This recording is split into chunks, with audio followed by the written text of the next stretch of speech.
நித்யானந்த ஐயா, இப்போ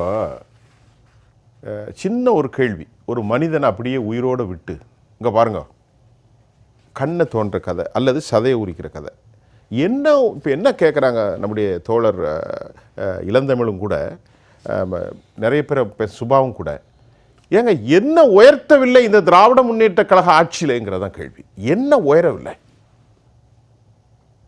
டாக்டர் எம்ஜிஆர் அவர்கள் சொல்றார்கள், என்ன வளம் இல்லை இந்த திருநாட்டில், ஏன் கையை ஏந்த வேண்டும் வெளிநாட்டில். அன்னைக்கு பண்ணாங்க. இன்னைக்கு நீ என்ன உயரவில்லை என்று கேட்கக்கூடிய அளவுக்கு இருக்கு. அனைவருக்கும் வணக்கம். இப்படிதான் நம்ம பேசும்போது பத்திரப்பதிவு கட்டணும், ஆமாம், சொத்துக்கான மதிப்பு கைட்லைன் வேல்யூன்னு சொல்கிறோம். அந்த கைட்லைன் வேல்யூ அரசாங்கம் நிர்ணயிக்கிறது.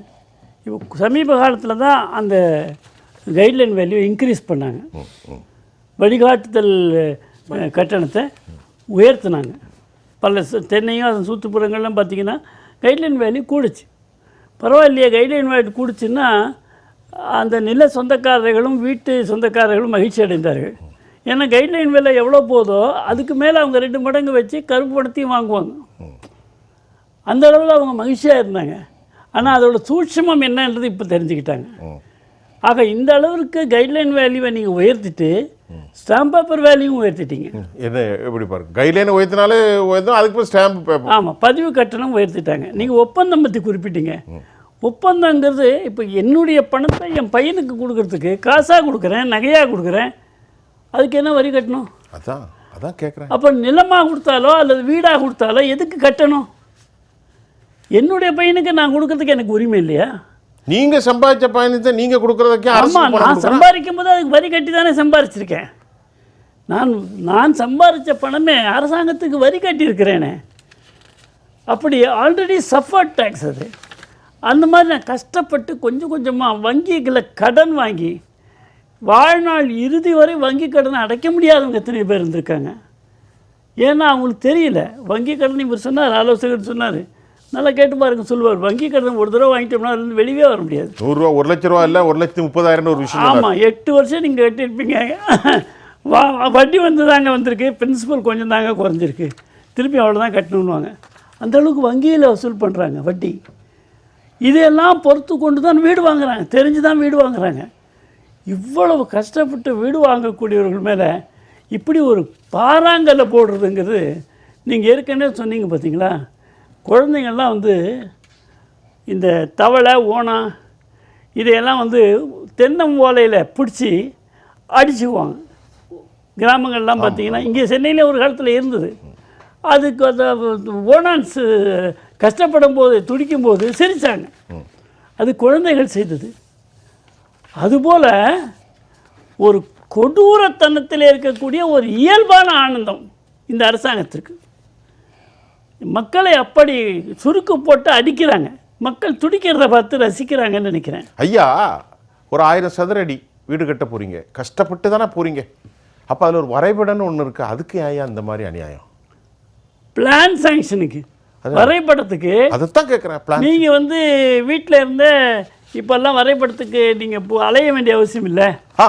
வீட்டில் இருந்தே பெற்றுக்கொள்ளலாம், மகிழ்ச்சி அடைந்தார்கள் மக்கள். ஐயோ, கரெக்ட், வீட்டில் பரவாயில்லையே, யாருக்கும் லஞ்சம் கொடுக்க வேண்டியது வீட்டில். ஆனால் அரசாங்கம் நேரடியாக ஜேபடி அடிக்குது. இப்போ அந்த வரைவுக்கு பணம் நீ அதில் 25 ரூபாயா 10 ரூபா ஆக்கிறதா மனம் சந்தோஷப்பட்டு. இன்னைக்கு 20,000 வாங்கினா 1 லட்ச ரூபா ஆக்கி வச்சிருக்கீங்க. 1 லட்ச ரூபா ஆக்கி இருக்கிறீங்க. அது மட்டும் இல்லை, எப்படியெல்லாம் லஞ்ச பணம் வாங்கினார்களோ அதையெல்லாம் இப்போ அரசாங்க பணமாக மாற்றிக்கிட்டாங்க. அரசாங்கம் லஞ்சம் வாங்கிடுச்சுன்னு தான் சொல்ல முடியும். அமைச்சர் KN நேரிட்ட கேட்டாக்க அவர் சொல்கிறாரு, இப்போ எல்லா விலையும் உயர்ந்து போச்சியா, இதெல்லாம் ஒரு கேள்வியா, எல்லாம் சரியாக தான் போட்டிருக்கோம் அப்படின்ட்டு போகிறாரு. ஏன்னா மக்கள் வந்து இன்னும் அந்த மாதிரி ஒரு அறியாமையிலையும் அவங்களோட பேச்சில் மயங்கியும் அவங்களுடைய இலவசங்கள்லையும் இருக்கிற காரணத்தினால அவர்கள் அவ்வளோ தலைக்குழுப்படுத்தி பேசுகிறார்கள். அவங்க படுற கஷ்டம், என்ன கஷ்டம் ஒரு வீடு கட்ட. ஆமாம், இப்போல்லாம் கஷ்டப்படுறாங்க. தேர்தல் நாளன்றைக்கு ஒரு 500 ரூபாயும் சாராயமும் கொடுத்தா ஓட்டு போட்டுருவோம். இப்படி தான் ஆகும். யாருடைய தப்பு இது? மக்கள் உணர வேண்டும். சரி, யாருடைய தப்புண்டுங்கிறீங்க? நான் உங்கள்கிட்ட தான் அந்த கேள்வியை கேட்க முடியும். இப்போ இவர்களை இல்லாமல் இந்த அளவுக்கு பொருட்கள் விலை, பத்திரப்பதிவு விலை, அடிப்படையான பால் விலை எல்லாமே ஏறிட்டு மாற்றம் கொண்டு வருவதற்கு எதிரில் ஒரு ஆட்கள் வலுவாக இருக்காங்களா? நான் தமிழ்நாட்டு மக்கள் கேட்குறாங்க, ஐயா ஒரு ஆட்சியை மாற்றணும், மாற்றம் கொண்டுவதற்கு தரித்திரம் பிடித்ததை போன்று இருக்கிறார்களே என்ற கேள்வி மக்களிடத்தில் வருது இல்லையா? ஒரு சரியான தலைமை இருக்கிறதா? கிடையாது, கிடையாது.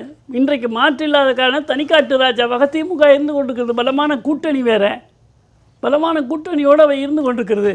இருந்த மாற்றம் கோட்டை பக்கமே தலை வைத்து படுக்க முடியாத அளவிற்கு மக்கள் ஓட ஓட விரட்டிய திராவிட முன்னேற்ற கழகத்தை மீண்டும் தேர்ந்தெடுக்க வேண்டிய கட்டாயம் ஏன் ஏற்பட்டது? யாருடைய குற்றம்? மக்கள் குற்றம் மட்டுமல்ல. 50 விழுக்காடு மக்கள் என்று சொன்னால் 50 விழுக்காடு அந்த ஆளுவதற்கு தகுதியான கட்சியாக, மிகப்பெரிய கட்சியாக தமிழகத்தில் இந்த கட்சி பிளவுபட்டு போனதும் அவர்களுடைய சுயநலம் தான் காரணம். இவர்கள் ஒன்று சேருவதே கிடையாது என்று தான் அன்றாட பேச்சு. இதையெல்லாம் திமுக தலைமைக்கு வெண்சபரம் வீசுற கதை. ஆமாம், அதாவது அவர்களுக்கு எந்த அளவிற்கு சாதகமாக முடிய வேண்டுமோ அது எங்கிருந்து துவங்கியது தெரியுமா? சட்டமன்றத்தில் பங்காளிகள் என்று சொன்னார்கள் அல்லவா, அன்றிலிருந்தே நாம் பார்க்கிறோம். தொடர்ந்து திராவிட முன்னேற்ற கழகத்திற்கு துணை புரிவதாகத்தான் இன்றைக்கு எதிர்கட்சி இருந்து கொண்டிருக்கிறது. எதிர்கட்சியாக செயல்படவில்லை, அவைகள் திராவிட முன்னேற்ற கழகத்திற்காக செயல்பட்டு கொண்டிருக்கின்றார்கள் என்பது இடைத்தேர்தலிலிருந்து கூட நம்ம பார்த்தோம். இடைவேளைக்கு அப்புறம் பேசுவோம். இது நான் முடிச்சிடறேன், ஒரு நிமிஷம் முடிச்சிடறேன். ஆக இவைகளெல்லாம், இந்த பிரிந்து போனவர்களெல்லாம் ஒன்று சேர வேண்டும் என்று ஏதேனும் சில ஆத்மாக்கள் கஷ்டப்பட்டால் அவர்களை பற்றி கவலைப்படுவதே கிடையாது. அவர்கள் யார் என்று வேறு கேட்பது. நீங்கள் யார்? நீங்கள் யார்? யாரால் முன்னுக்கு வந்தார்களோ அவர்களை பார்த்து நீங்கள் யார்? நேரடியாக சொல்ல வேண்டும் என்றால் வி.கே. சசிகலா அம்மையார் தான் எடப்பாடி அவர்களை முதலமைச்சராக்கினார்கள். அவர் யார் என்று கேட்கிறார்கள். அப்போ இந்த கட்சி எப்படி விளங்கும்? அதனால் ஒரு முன்னெடுப்பை சசிகலா அம்மையார் எடுத்திருக்கிறாங்க. அந்த முன்னெடுப்பு திறம்பட நீ வந்தால் உன்னோடு. இதான ஐயா, இந்த மாதிரி விலைவாசி உயர்வு, இந்த மாதிரி 30 ரூபாய்க்கு விற்றதை 1 லட்ச ரூபா, 30,000 40,000 கிட்ட 1 லட்ச ரூபான்னு போட்டது.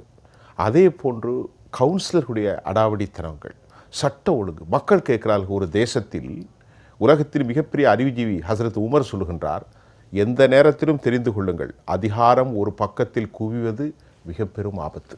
ஆமாம், இன்னைக்கு தமிழ்நாட்டில் தான் நடந்துட்டு இருக்கு. அதிகாரம் வலுவட்ட முறையில் ஒரு தலைமையின் கீழ், அது திமுகவிற்கிட்ட யாருக்கணும், குவிவது மிக பெரும் ஆபத்து, மிக பெரும் ஆபத்து. அந்த ஆபத்திற்கான பொறுப்பு தமிழ்நாட்டினுடைய கடப்பாடட்ட பொறுப்பட்ட அரசியல்வாதிகள் என்பதுதான் முதல் கேள்வி. நாம் பேச போறோம். எதிர்கட்சி, குறிப்பாக எதிர்கட்சி என்று தான் நான் சொல்ல முடியும். மக்கள் உங்களை தான் சொல்லுவாங்க. திரு நித்யானந்த ஐயா, இப்போ வீட்டில் தாயின் தந்தையர்கள் வறுமையில் இருக்கிறாங்க, பொருள் வாங்க முடியல. இந்த அரசு காலையில் மாணவர்களுக்கு சிற்றுண்டி போட்டதை பெரும் புகழாரமாக சுட்டுகிறார். எதுவுமே செய்ய முடியாத ஒரு சூழல். இன்றைக்கி பாருங்கள், மின்கட்டணம், எம்எஸ்எம்இக்காக உயர்த்தப்பட்ட மின்கட்டணம், அதற்கான டெபாசிட், சுபாஷ் சொன்ன மாதிரி குறுவை சம்பா, வழிந்து போனால் கர்நாடகாவிலிருந்து தண்ணி வருகிறது, ஆனால் வறண்ட பூமியோ வறண்டு போகின்றது. அமராவதியில் தண்ணி கிடையாது, திருப்பூர் நாசமாகி கொண்டிருக்கிறது. முல்லை பெரியாறில் விவகாரம் என்ன நடக்குன்னே உங்களுக்கு தெரியும் கேரளாவில். இப்போ என்ன நடக்குது? வீடு கட்டுறதுல இருந்து ஒரு 1000 ரூபாயை கொடுக்குறாங்க. இதுவாக ஒரு அரசினுடைய சாதனை? ஒரு 1000 ரூபாயை நீ குடிக்கிறான், வீட்டில் டெய்லி 300 ரூபாய் குடிக்கிறான், மாதம் 10,000 ரூபாய் குடிக்கிறான். அவருக்கு ஒரு 1000 ரூபாய் கொடுக்குறீங்க. இப்போ இதான் சாதனை? இது அரசினுடைய சாதனையா? சில காலங்களுக்கு முன்பு நாம் பத்திரிகைகளில் படித்திருப்போம், செய்தித்தாளில், உங்கள் சட்டையில் காக்கா எச்சம் போயிடுச்சு அப்படின்னு சொல்லுவான். அதை எடுக்கிற போது வங்கியிலேருந்து வெளியே வரக்கூடியவனை பார்த்து ஐயோ எங்கேன்னு பார்க்கும்போது அவன் கையில் இருக்கிற பணத்தை பிடிங்கிட்டு போயிட்டே இருப்பாங்க. இதுதான் இன்றைக்கு தமிழ்நாடு செய்து கொண்டிருக்கிறது. மக்களை 1000 ரூபாய் இலவச பஸ் பயணம் என்றெல்லாம் சொல்லிவிட்டு அவர்கள் வீட்டில் இருக்கக்கூடிய அத்தனையுமே திருடி கொண்டு செல்கிறார்கள். அதுதான் நடக்குது. அது அதிகாரப்பூர்வமாக, அரசாங்க ரீதியாக, சட்டப்பூர்வமாக சில திருட்டுகள். இன்றைக்கு பாருங்கள், பால் நமக்கு பால் வேண்டாங்க, நாங்கள் அதை கஞ்சோ கூட குடிச்சிக்கிறோம், எங்களுக்கு பால்லையும் தேன்லேயும் இருக்கணும்னு அவசியம் இல்லை, பாலாறு ஒன்றும் ஓடலை. ஆனால் வீட்டில் குழந்தைங்க இருக்குது, வீட்டில் பெரியவங்க இருக்காங்க, நோயாளிகள் இருக்காங்க, வயசானவங்க இருப்பாங்க, அவங்களுக்கு பால் அவசியப்படுது. கண்டிப்பாக அந்த பாலை நீங்கள் 3 தடவை விலையை உயர்த்திருக்கீங்க. 3.5 வருஷம் தான் ஆச்சு. பால் விலையை உயர்த்திருக்கீங்க. 200 ml பாக்கெட்டில் 150 ml தான் இருக்குது. ஆமாம், அதில் கொழுப்பெல்லாம் எடுத்துடுறீங்க. வேறு கொழுப்பு எடுத்தால் நடக்க முடியாமல் சாவுவோம். ஆமாம், காலு கையை ஆடுவோம். மொத்தமாக எடுத்துடுறீங்க. அதுக்கு பிறகு பால் மூலமாக வரக்கூடிய இனிப்பு வகைகள், அவற்றிற்கெல்லாம் விலையேற்றி விட்டீர்கள். இந்த மாதிரி பண்ணுறீங்க. வெறும் பால் தான் ஏற்றுனீங்களா? குடிக்கிற தண்ணிக்கு வரீங்க. அட கழிவுநீர் போகிறதுக்கு வரீங்க. ஸோ குடிநீர் கழிவுக்கு வரியேற்றம், குடியிருக்கிற வீட்டுக்கு வரியேற்றம் எக்கச்சக்கமாக பண்ணியாச்சு. இப்போ வீடு வாங்கிறதுக்கு வரி. வரின்றது ஒரு வரி குதிரைக்கு கூட ஒரு எல்லை இருக்கும் போல் இருக்குது. ஆனால் இந்த வரிக்கு எல்லையே இல்லாமல் இருக்குது. தமிழகத்தில் மிகச்சிறந்த மாநிலமாக கருதிய காலம் இருந்தது. இன்றைக்கு தமிழகத்தில் குடியேற வேண்டும், சொத்து வாங்க வேண்டும் என்று சொன்னால் அச்சப்படுகின்ற அளவிற்கு காலம் மாறி இருக்கிறது. அரசாங்கத்தில் அங்கீகரிக்கப்பட்ட வரியாகவே கொள்ளையடிக்கப்படுகிறது. அது வல்லாமலே ஒருபுறம் கனிம வளம் கொள்ளையடிக்கப்படுகிறது, மறுபுறம் டாஸ்மாகிலே அடிக்கப்படுகிறது. இந்து கோயில் நிலங்களில் வைத்திருக்கக்கூடிய ஃபிக்ஸட் டெபாசிட் வைப்பு நிதி கோடிக்கணக்கில் கொள்ளையடிக்கப்படுகிறது. மக்கள் தரக்கூடிய காணிக்கையிலே கொள்ளையடிக்கப்படுகிறது. இந்த மாதிரி கருங்கல் கொள்ளை, மணல் கொள்ளை, செம்மண் கொள்ளை, கஞ்சா விற்பனை, சாராயம் விற்பனை, போதைப்பொருள் விற்பனை, வழிப்பறி, திருட்டு, வீடு புகுந்து கொலை, நள்ளிரவு வீடுகளில் கொள்ளை, பூட்டை உடைத்து பகலிலே கொள்ளை, இருசக்கர வாகனம் முதல் டிப்பர் லாரி வரை திருட்டு கொள்ளை, ஆள் கடத்தல் கொள்ளை. எனக்கு இதுக்கு தமிழ்நாடா அல்லது என்னது காடு? இவையெல்லாம் நடப்பதை நீங்கள் இந்த கொள்ளையை பற்றி சொல்கிறீங்களே, நம்ம ராதாபுரம் அண்ணாச்சி அப்பாவும் அண்ணாச்சி சொல்கிறாரு, ஐயா 2 பேரும் குத்திக்கிட்டா நாங்கள் என்ன காவல் அவர் கேட்குறாரு. நித்யானந்தம் நீ சண்டை பிடிச்சிட்டு ஒருத்தருக்கு குத்திக்கிட்டா நாங்களா பொறுப்பு? அவர்களுக்குள்ள பகையா? சட்டமன்றத்தினுடைய சபாநாயகர் பேசுகிற பேச்சாது. சபாநாயகர் பேசுறாரு, அமைச்சர் பேசுறாரு. யாராலையும் வன்முறையை தடுக்க முடியாது, கொள்ளை நடப்பை தடுக்க முடியாதுன்னு சொல்கிறார். அப்புறம் நீங்கள் எதுக்கு உட்காந்துருக்கீங்க? ராஜினாமா பண்ணிட்டு போவேன்னு சசிகலா அம்மையாரை தானே கேட்டாங்க. உங்களால் ஆள முடியலன்னா இறங்கி போங்க, எதுக்காக உட்கார்ந்துருக்கிறீங்க? அப்போ இதை வலுவாக கேட்பதற்குத்தான் தான் சார்ந்திருந்த விளம்பரம் இல்லாமல் அந்த கட்சியிலே பல ஜெயலலிதா அம்மையாருக்கு துணையாகவே இருந்த சசிகலா அம்மையார் இன்றைக்கு வெளியே ஓராண்டு காத்திருந்தார்கள். இவர்கள் இந்த கட்சியை காப்பாற்றுவார்கள், நடத்தி செல்வார்கள் என்று. இயலவில்லை இவர்களால் என்று சொன்னவுடனே இவர்களால் முடியாது என்று தெரிந்து கொண்ட பின்னாலே தான் இறங்கி இருக்கின்றார்கள். அந்த அளவிற்கு திராவிட முன்னேற்ற கழகத்தை ஒழிக்க வேண்டும். திராவிட முன்னேற்ற கழகம் ஒரு தீய சக்தி என்பதை மக்களுக்கு எடுத்துணர்ந்து மீண்டும் அம்மாவுடைய ஆட்சியோ எம்ஜிஆருடைய ஆட்சியோ கொண்டு வர வேண்டும் என்று அவர்கள் விரும்புகிறார்கள். ஒத்துழைத்தால் ஒத்துழைப்போரோடு செய்ய வேண்டும், ஒத்துழைக்கவில்லை என்றால் அவர்களை மீறி செய்ய வேண்டும், எதிர்த்தால் அதையும் மீறி நாம் செய்ய வேண்டும். அதற்கு தயாராக வி.கே. சசிகலா அம்மையார்கள் வந்துவிட்டார்கள் என்று நான் கருதுகிறேன்.